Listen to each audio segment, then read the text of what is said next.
ಸ್ನೇಹಿತರೆ, ಬೃಂದಾವನ ವೈಟಿಗೆ ಸ್ವಾಗತ ಸುಸ್ವಾಗತ.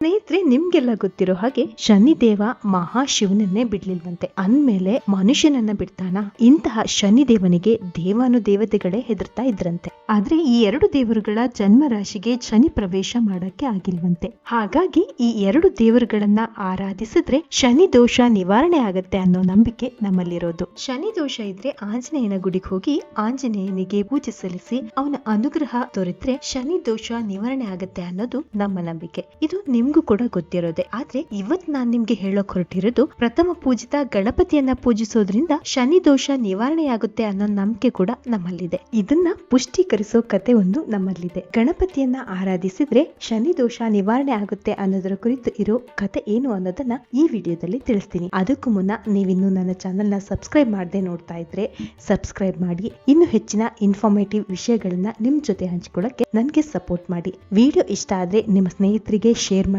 ಹಾಗೆ ಲೈಕ್ ಕೊಡೋದನ್ನ ಮರಿಬೇಡಿ. ಬನ್ನಿ ಹಾಗಿದ್ರೆ ಗಣೇಶ ಹಾಗೆ ಶನಿದೇವನ ಕತೆ ಕೇಳೋಣ.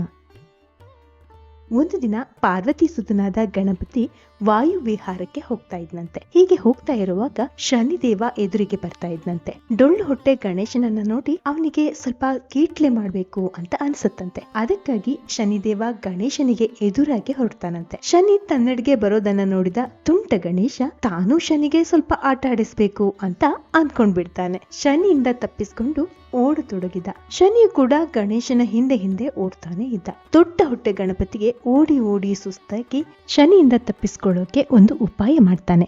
ಗಣೇಶ ಸುತ್ತಮುತ್ತ ನೋಡ್ತಾನೆ. ಅಲ್ಲೇ ಹತ್ತಿರದಲ್ಲಿ ಹುಲ್ ಮೇಯ್ತಾ ಇದ್ದ ಹಸು ಒಂದು ಅವನ ಕಣ್ಣಿಗೆ ಬೀಳುತ್ತೆ. ಕೂಡ್ಲೆ ಓಡಿ ಹೋಗಿ ಹಸುವಿನ ಮುಂದೆ ಗರಿಕೆಯಾಗ್ತಾನೆ. ಗರಿಕೆಯಾದ ಗಣೇಶನನ್ನ ಶನಿ ನೋಡಿ ಹಿಡಿಯೋಕೆ ಹೋಗ್ತಾನೆ. ಅಷ್ಟರಲ್ಲಿ ಹಸು ಗರಿಕೆಯನ್ನ ತಿಂದ್ಬಿಡುತ್ತೆ. ಆಗ ಶನಿ ಹಸುವಿನ ಒಳಗೆ ಹೋಗಿ ಗಣೇಶನನ್ನ ಹುಡ್ಕೋದಕ್ಕೆ ಶುರು ಮಾಡ್ತಾನೆ. ಆಗ ಗಣಪತಿ ಏನ್ ಮಾಡೋದು ಅಂತ ಗೊತ್ತಾಗದೆ ಸಗಣಿಯಾಗಿ ಹೊರಬಂದಂತೆ. ಸಗಣಿಯೊಳಗಿರೋ ಗಣೇಶನನ್ನ ಕಂಡ ಶನಿಗೆ ಅಸಹ್ಯವಾಗಿ ಸಗಣಿಯನ್ನ ಮುಟ್ಟದೆ ಹಾಗೆ ಮರಳಿದ್ನಂತೆ. ಹೀಗಾಗಿ ಗಣೇಶನ ಜನ್ಮ ರಾಶಿಯನ್ನ ಶನಿ ಪ್ರವೇಶ ಮಾಡೋದಕ್ಕೆ ಆಗಿಲ್ಲ. ಇದರಿಂದಾಗಿ ಪೂಜೆ ಸಮಯದಲ್ಲಿ ನಮ್ಮಲ್ಲಿ ಸಗಣಿಯನ್ನ ಗೋಪುರದ ತರ ಮಾಡಿ ಅದಕ್ಕೆ ಗರಿಕೆ ಇಟ್ಟು ಪೂಜಿಸಿದ್ರೆ ಶನಿ ದೋಷ ನಿವಾರಣೆ ಆಗುತ್ತೆ ಅನ್ನೋ ನಂಬಿಕೆ ಇರೋದು. ಹಾಗೆ ಯಾರು ಗಣೇಶನನ್ನ ಶ್ರದ್ಧಾ ಭಕ್ತಿಯಿಂದ ಆರಾಧಿಸ್ತಾರೋ ಅವರ ಶನಿ ದೋಷ ನಿವಾರಣೆ ಆಗುತ್ತೆ ಅಂತ ಕೂಡ ಹೇಳಲಾಗುತ್ತೆ. ಗೆಳೆಯರೆ, ಈ ವಿಡಿಯೋ ನಿಮ್ಗೆಲ್ಲ ಇಷ್ಟ ಆಗಿದೆ ಅಂತ ಅನ್ಕೊಳ್ತೀನಿ. ಮತ್ತೆ ಮುಂದಿನ ವಿಡಿಯೋದಲ್ಲಿ ಗಣೇಶನ ಇನ್ನೊಂದು ಕಥೆಯನ್ನ ತಿಳಿಸ್ತೀನಿ. ಸರ್ವೇ ಜನ ಸುಖಿನೋ ಭವಂತು. ಶುಭ ದಿನ ನಿಮ್ದಾಗ್ಲಿ.